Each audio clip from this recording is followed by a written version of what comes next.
Wuling dari On. Mobil yang bikin geger per MPV-an ini hadir dengan teknologi yang nggak main-main. Varian PHEV memadukan mesin bensin 1490cc Atkinson Cycle dengan motor listrik 145 kW atau kalau kita konversikan menjadi 195 HP. Dan baterainya 20,5 kWh. Wuling mengklaim kombinasi ini memungkinkan jarak tempuh hingga 125 km dalam mode listrik murni. Dan kalau pakai mode hybrid bisa sampai 1000 km. Menarik nih, di Electrification Journey Festival kali ini kita coba buktiin di perjalanan Jakarta, Jogja, Jakarta. And let's find out. Ikuti terus perjalanannya.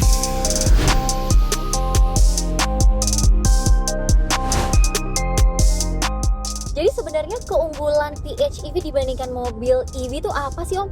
Ada banyak, Rin. Cuman yang paling penting adalah saat kita mengendari PHEV, kita nggak ketergantungan tuh sama yang namanya charging station. Jadi no worry saat kita perjalanan jauh. Karena kan dia pakai ini ya, dua daya ya.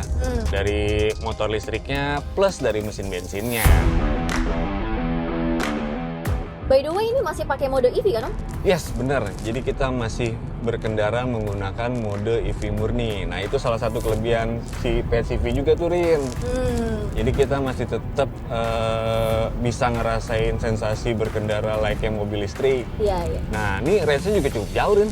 Berapa sih? Ini kita udah jalan 90 km nih. Nah, di indikatornya baterainya itu masih sanggup jalan tuh sekitar 30 km-an lagi. Wih. Artinya kita masih jalan segitu tanpa menggunakan bensin setetes pun. Wow, dia kan klaimnya 125 km kan dia. Yes. Mode EV full-nya nih. Bener banget. Tapi Om ya, ini aku sebagai yang duduk di belakang, terasa nyaman loh. Nyaman banget ya? Luas gitu, ini sisa kakinya tuh masih Legroom sama banget headroomnya sih terjamin, Rin. Iya. Jadi gua pun saat berkendara ini yang ngerasain ini ya, meskipun dia bodinya boxy ya, cuman enak banget feel to drive-nya. Tadi kita lewat perkotaan, ya kan? Trafficnya lumayan padat tuh. Iya. Ini masih enak loh, selap-selip sedikit. Nah, apalagi di luar kota kayak gini kan, makin tambah nyaman ini. Oke lah, kalau kenyamanan udah nggak dipungkiri lagi lah ya dari On. Tapi kalau fitur teknologinya gimana Om? Wih, kalau bicara teknologi nggak kalah, Rin. Ini ADAS-nya sudah cukup lengkap ya. Jadi ada lane departure warning, terus ada lane keep assist, dan yang paling penting nih, kayak kita nih sedang perjalanan jauh nih, ada fitur cruise control adaptif lagi. Wih, Keren kan? Ini sedang gue pakai nih, Rin. Di konsol tengah tuh juga udah ada wireless charging. Nah, udah ada wireless charging, udah semua tersedia. Koneksi phone juga. Yes. Dan kalau kita buka bagasi udah power tailgate, jadi kita enak lah, nggak usah repot-repot kalau berat ya kan, apalagi ini kan MPV ya. Dan ini di tengah-tengah kita udah ada sunroof. Oh Ya iya. kan? Ini selain bikin mewah, juga menggambarkan kelapangannya dia.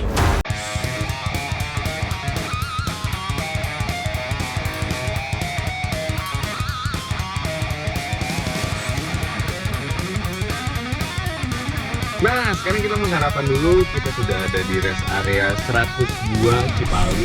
Sedikit update, perjalanan kita dari awal tuh sudah 113,8 km dan itu masih menggunakan mode EV murni. Kalau kita lihat di sini, untuk baterainya itu masih tersisa sekitar 10 km lagi ya. Dia masih bisa berjalan 10 km tanpa bensin. Untuk bensinnya sendiri masih full, sama sekali kita nggak pakai bensin. Sekarang jadi kita sarapan dan kita mau ngecas juga. Yuk!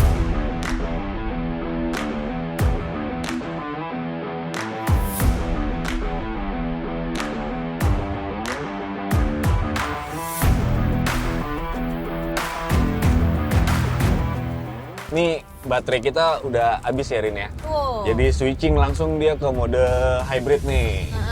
Jadi yang tadi kita nggak pakai bensin, sekarang otomatis pakai bensin. Irit banget kan? Irit. Iya, dengan catatan 200 sekian tadi kita udah sempat ngecas ya. Ya, kita sempat ngecas tadi saat breakfast dan juga tentunya dibarengi juga ya dengan gaya berkendara ya. Benar.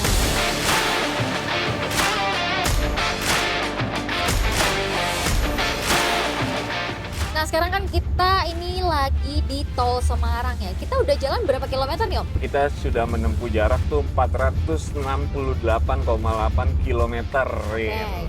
Sisanya tuh kita masih bisa menempuh sekitar 724 kilometer lagi. Wih. Artinya sangat memungkinkan kayaknya kalau kita balik ke Jakarta nanti nggak pakai isi bensin.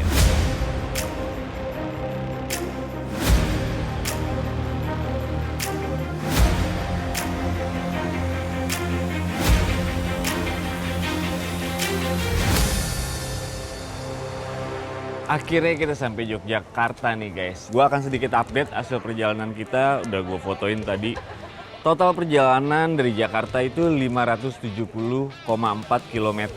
Sisa baterai sekarang masih 40 km, artinya Darion masih bisa berjalan 40 km hanya dengan menggunakan baterai. Sedangkan bensinnya ini masih bisa menempuh jarak sekitar 718 km.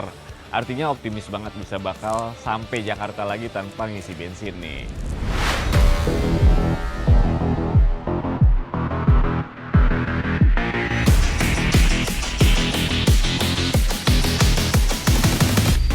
Sekarang kita mau balik ke Jakarta, jadi kita masih menggunakan Wuling Darion PHEV. Sampai Jakarta, gue sih optimis nggak bakal ngisi bensin. Oh iya, untuk keseluruhan trip, dari kita Jakarta ke Jogja terus muter-muter ke Jogja itu sudah di 686,5 km.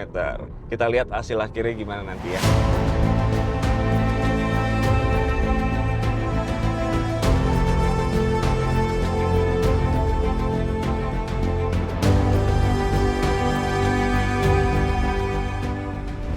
Nah, setelah menempuh perjalanan jauh, Jakarta, Jogja, dan Jakarta, akhirnya kita tiba di Jakarta nih. Gua mau sedikit update soal perjalanan kita dengan si Wuling Darion PHEV ini. Mengenai masalah trip pertama, lo pada penasaran kan? Total perjalanan kita adalah 1222,8 km. Bener-bener nggak ngisi bensin ya guys. Jadi bensinnya aja masih nyisa itu 211 km lagi. Untuk baterai, itu masih nyisa dikit sih, 4 km. Nah, gue sedikit update juga untuk masalah pengisian baterai ya. Jadi karena kita benar-benar cuma satu kali isi bensin dari Jakarta, total itu kita mengisi daya ini 3 kali. Perjalanan berangkat kita ngisi 2 kali, dan untuk pulang kita ngisi sekali aja. Datang sebagai pilihan baru di segmen elektrifikasi keluarga, Wuling Darion PHEV benar-benar menunjukkan tajinya ya. Udah gua rasain sendiri selama perjalanan kemarin, dari sisi kenyamanan penumpang nggak ada yang ngeluh. Tetap nyaman dan ruangannya juga lapang. Untuk sensasi berkendara sendiri, handlingnya masih enak dan tenaganya benar-benar responsif. Tapi dari itu semua, poin beratnya adalah ini mobil ternyata benar-benar irit banget. Untuk diajak perjalanan jauh, ini memang layak banget untuk menjadi salah satu pertimbangan buat yang sedang mencari MPV ramah lingkungan. Nah guys, itu dulu perjalanan electrification journey kompas.com tahun ini. Kita akan ketemu lagi di perjalanan berikut-berikutnya. Oke?